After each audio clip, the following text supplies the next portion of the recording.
please be seated. Thank you. Sir, thank you, sir. You have allowed me to speak on a very important issue. Sir, I would like to point out at the outset that SIR is violative of parliamentary legislation.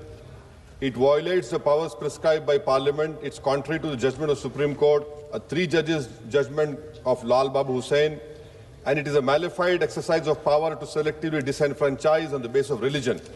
Sir, Election Commission of India cannot be bigger than Supreme Court and Parliament of India, sir.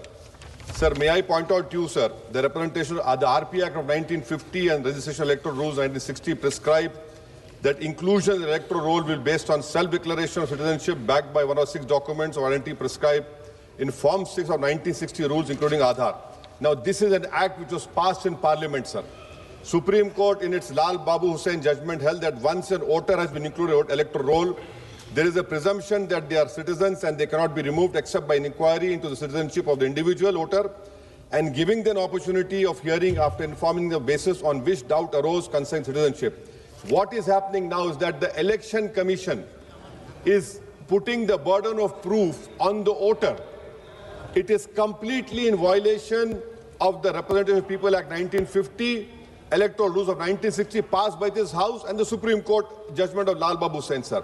SIR, sir, has turned this head on its head and puts onus on the voters, sir. Sir, voters who were part of the electoral roll in 2025, instead of being given the benefit of presumption, are required to submit documents to prove the citizenship. The 2003 electoral roll is arbitrarily fixed at the baseline for which revision is being conducted. Sir, ECI is not a body empowered to go into question of citizenship. A power lies with Ministry of Home Affairs, Government of India, and Foreigners Tribunal created under the Foreigners Act. Sir, may I point out to you that what ECI is doing is wrong. Section 14A of Citizenship Act 1950, read with 2003 NRC rules, Section 4, subsection 2, 3, 4, 5, 6, prescribe just such an exercise of evaluation of citizenship to be conducted by central government. How is it the ECI is assuming the power given to another agency of Parliament just by passing executive order? This is an occupied field. The ECI has no role to intervene. Sir, as per the ECI release, 65 lakh voters were included, whose names were included in the electoral roll after the commencement of SR exercise omitted from draft roll published on August 1, 2025. After that, sir, several lakh voters where names were included draft roll were served with show cause notice.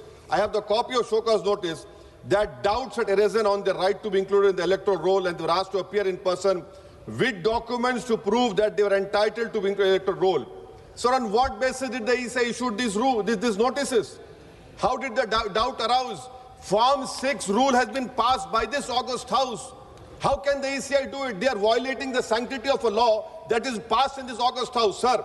Eventually, 3.66 lakh such persons were deleted from the electoral roll with no order made available in the public domain, giving the reason for deletion.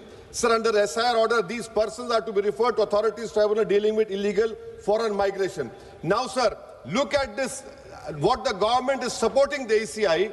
When this 3.66 lakh such persons deleted, the government immediately, which was the draft is published on 30th August and finally 30th September, this government came out with the new Immigration and Foreigners Act 2025 and was notified, and an Immigration Foreigners Exemption Order 2025 cemetery is promulgated the same day. Under this order, sir, no action under Foreigners Act will be taken against illegal entry, presence for citizens of Nepal, Bhutan, Tibet and Sri Lanka, Tamils, in addition to persons other than Muslims belonging to Afghanistan, Pakistan, Bangladesh. Sir, when Supreme Court is seized on the petition of CAA, government issues a foreign exemption order. Why? Because they realize that in this 3.66 lakh, there can be people more than the non-Muslims also to protect them. You have done it, and then after 5 years of CAA, you will give them citizenship. That is why I say that this whole exercise, sir, I'm concluding, sir. This is why I say this whole exercise is a backdoor NRC. Sir, Ambedkar was asked, is India's democracy? He said only in formal sense. To be democracy in the substantial sense, political power was held by the most marginalized and the weakest. He repeatedly said political power is the key to social progress. You have only 4% Muslims over here. The ruling party has no Muslim member. If Lok Sabha increase representation of OBCs and the upper caste is there, now it is at the cost of whom? Muslims are not there. They're not being reflected in the secular parties. For example, if Muslim majority seats like Wayanad can elect non-Muslims, Surely Raebareli, Amethi, Ottawa can elect Muslims, sir. And now coming to this electors, sir. We are only become electors. We are not getting elected. Please conclude. Sir, I'm concluding. Sir, give me 2 minutes, sir. Please, sir. Now coming to this whole donations, BJP got 88% of donations, sir. Nearly 2,243 crores. So we the people is now represented by We the Private Limited.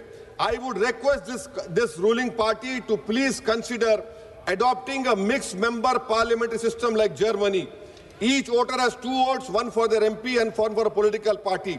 A tally is done. First, all local winners get seats, and the rest of seats are filled with the overall number of seats. Each party matches roughly percentage. Secondly, sir, delimitation. Don't do delimitation like what you have done in Kashmir and in Assam. Because if BJP is delimitation another game, it has to win. Then the loser is going to other political parties. But the loser will be country's democracy. Sir, right to vote. Ambedkar called it a principal theory of the Constitution. I would demand, I have put a private bill last assembly, the age of contesting elections for MLA and Lok Sabha should be brought down to 20. Rajya Sabha 25, for Vidhan Sabha 22. Why? Because, sir, we have 52% of India's population under the age of 30. What are we giving to them? So that is why I propose. And lastly, sir, I'm including this. Lastly, sir. Sir, I'm just concluding, sir. Lastly, sir, we must build a consensus and make right to vote a fundamental right. I oppose the SIR. This is nothing but backdoor NRC. This is an exercise, a selective exercise to disenfranchise people in the name of religion. Thank you, sir. सभापति जी धन्यवाद।